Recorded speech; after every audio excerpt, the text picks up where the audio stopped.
রেখে তখন রেখে এই পাশে রাখ, এই পাশে রাখ।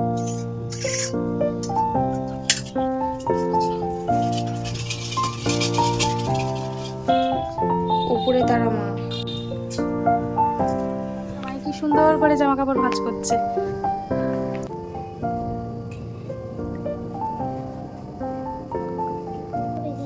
না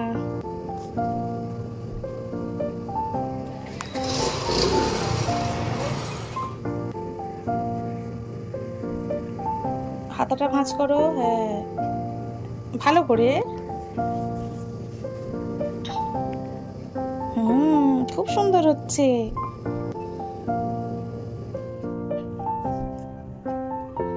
বাহ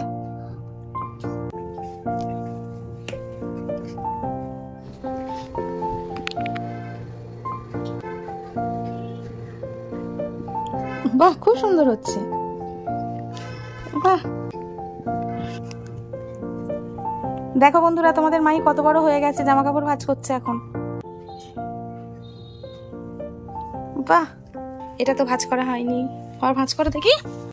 স্কুল থেকে আসার পর মাইকে জামা কাপড় খুলে কিভাবে জামা কাপড় খুলবে, খুলে সেটাকে ভাঁজ করে জায়গায় রাখবে, জুতোর জায়গায় জুতো রাখবে, কিভাবে কি করতে হয় মাইকে শিখিয়েছি। দেখো কত সুন্দর ভাঁজ করেছে। বাহ খুব সুন্দর হয়েছে। এটা শার্ট বাবা, এটা পারবে না তুমি ভাঁজ করতে। হ্যাঁ ওটা করো, গেঞ্জিটা আমি যেভাবে কালকে শেখালাম। জামা শার্টটাও কিন্তু শিখিয়েছিলাম, তোমার স্কুলের শার্ট মনে আছে?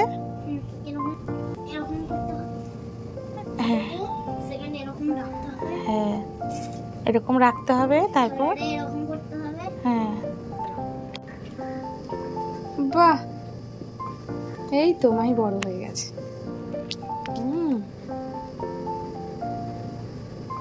বাহ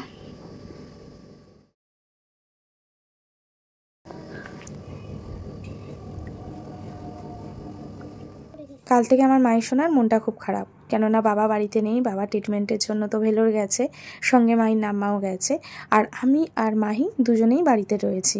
তো একা একা মাহি আর আমি সারাদিন কাজ করার সাথে সাথে মাইকে নিয়ে ভাবলাম আমার সাথে সাথে ওকেও একটু কাজে লাগায়, তাহলে মায়ের মাইন্ডটা অনেকটা ফ্রেশ লাগবে। তার জন্য মাইকে বললাম, বাবা তুমি কালকে কি সুন্দর করে জামা কাপড় ভাঁজ করেছিলে তুমি স্কুল থেকে ফিরে, তো আজকের এই জামা কাপড়গুলো একটু ভাঁজ করো তো। তখন বলছে হ্যাঁ ম্যাম মামা আমি ভাঁজ করবো।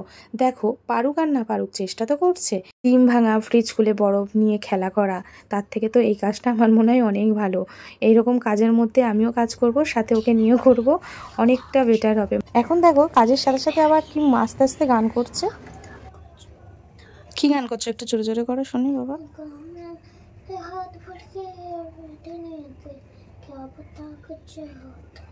একটু জোরে জোরে করো।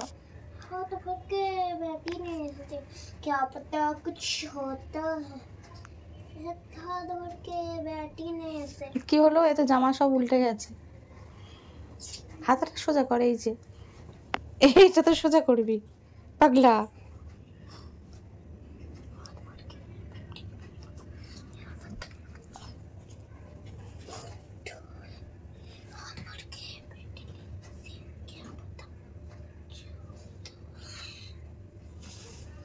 ছোট ছোট হাত দিয়ে এই যে কাজটা করছে, এটাই আমার কাছে অনেক। সেটাও করতে পারুক আর না পারুক, আর করতে করতেও ঠিক শিখে যাবে। আর বয়সটাই বা কত, যাই হোক এই বয়সে যে ও এটা করছে এটাই আমার কাছে অনেক।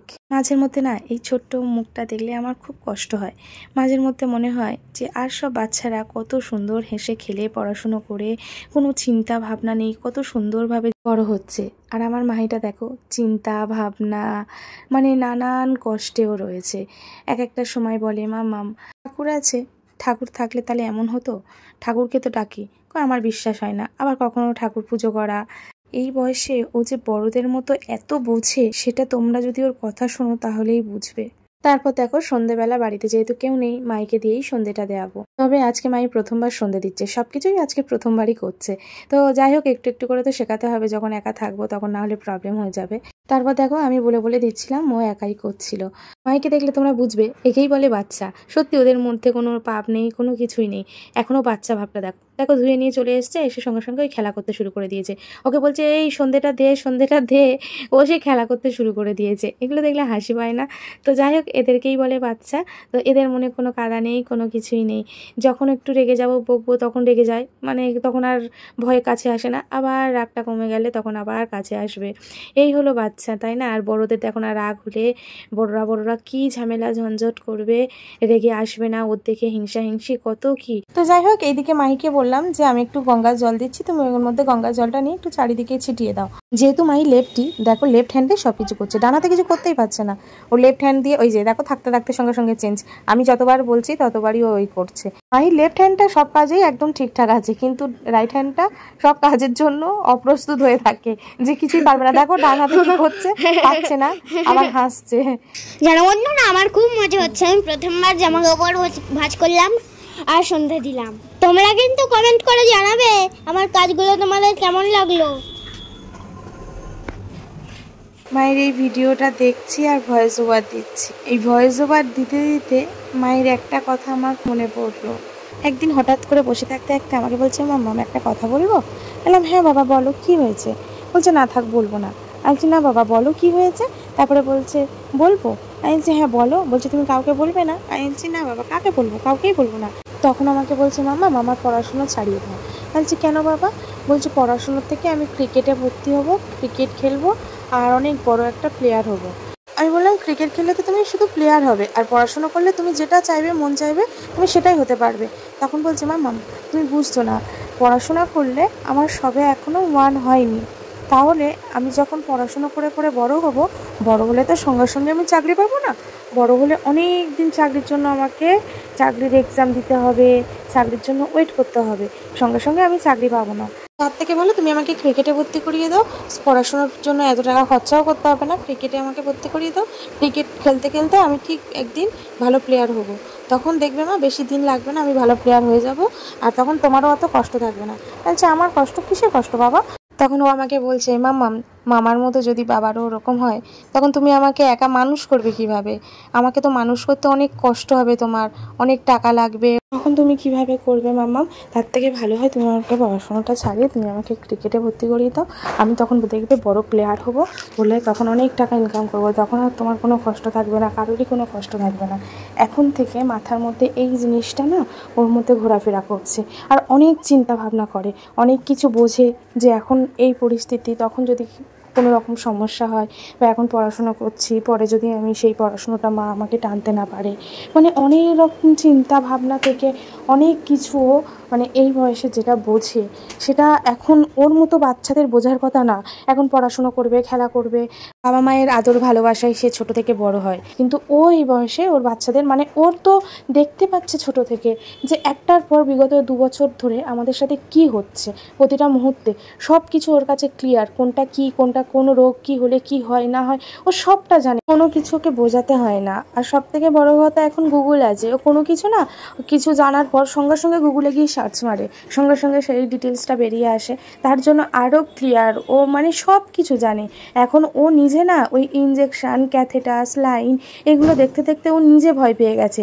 আরও যখন ও রাস্তায় বেরিয়ে দেখে মা বাবার সাথে বাচ্চারা কিভাবে যাচ্ছে, কিভাবে ঘুরতে যাচ্ছে, আনন্দ করছে, সেই জিনিসটা তো পাচ্ছে না, না ও কোনো আনন্দের মধ্যেই নেই। তো সেই জন্য আরও ওর মাথায় প্রেশারটা বেশি করে পড়ছে, আর ও এত বুঝতে শিখে গেছে এই বয়সে, তার জন্য না কোনোদিনও আমাদের কাছে বায়না করে না। আগে করতো, কিন্তু এখন না ও কোনো বায়না জিনিসটাই আমাদের কাছে করে না।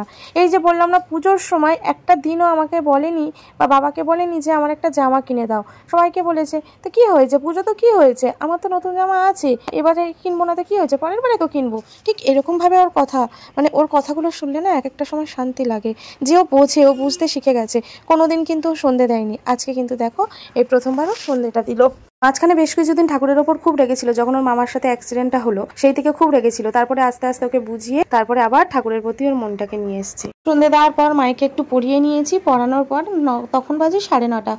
আমি বললাম, চল মামা আমি একটু হাঁটিয়ে নিয়ে আসি বলে, যেহেতু বাড়ির পাশেই আর কি, তো দেখতে পাচ্ছ দিওয়ালির জন্য চারিদিকে লাইট ঝলমল করছে রাস্তা, খুব আনন্দ করতে করতে যাচ্ছে, আর বলছে মামা ফুচকা খাওয়া হচ্ছে, চলো।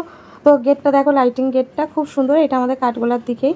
তো ওখানে বিধায়কের একটা পুজো হয়, কালী পুজো বড় করেই হয়। এবছরটা একটু মনে হচ্ছে ছোট করেই হচ্ছে, নাহলে অনেকটা বড় করেই করে, বড় হোক ছোট হোক মিল পুজো হবে। তো যাই হোক, মাইকে এখন ফুচকা খাওয়াবো, মাই তো ফুচকা লাভার, ফুচকা খেতে খুব ভালোবাসে। দেখো ফুচকা দেখে কি হাসি। আমি বাবুর ফুচকা পেলে আর কিছু চাই না, এই দাদাটার কাছেই মাই ফুচকা খাই সবসময়। তারপর ফুচকা খাইয়ে প্যান্ডেলের সামনে নিয়ে এসে দেখছি প্যান্ডেল এখনো কমপ্লিট হয়নি। অন্য বছর এই সময় ঠাকুর চলে আসে, পুজো 2-1 দিন আগেই ঠাকুর নিয়ে আসেন, কিন্তু এবছর এখনো ঠাকুর আসেনি। যেভাবে প্যান্ডেলের কাজ হচ্ছে মনে হচ্ছে আজকে সারা রাতেই প্যান্ডেলের কাজ কমপ্লিট হয়ে যাবে, কালকে মনে হচ্ছে ঠাকুর নিয়ে আসবে। তাহলে চলো বন্ধুরা, আজকের মতো টাটা, দেখা হচ্ছে নতুন কোনো ব্লগে তোমাদের সাথে। ততক্ষণ তোমরা সুস্থ থেকো, ভালো থেকো।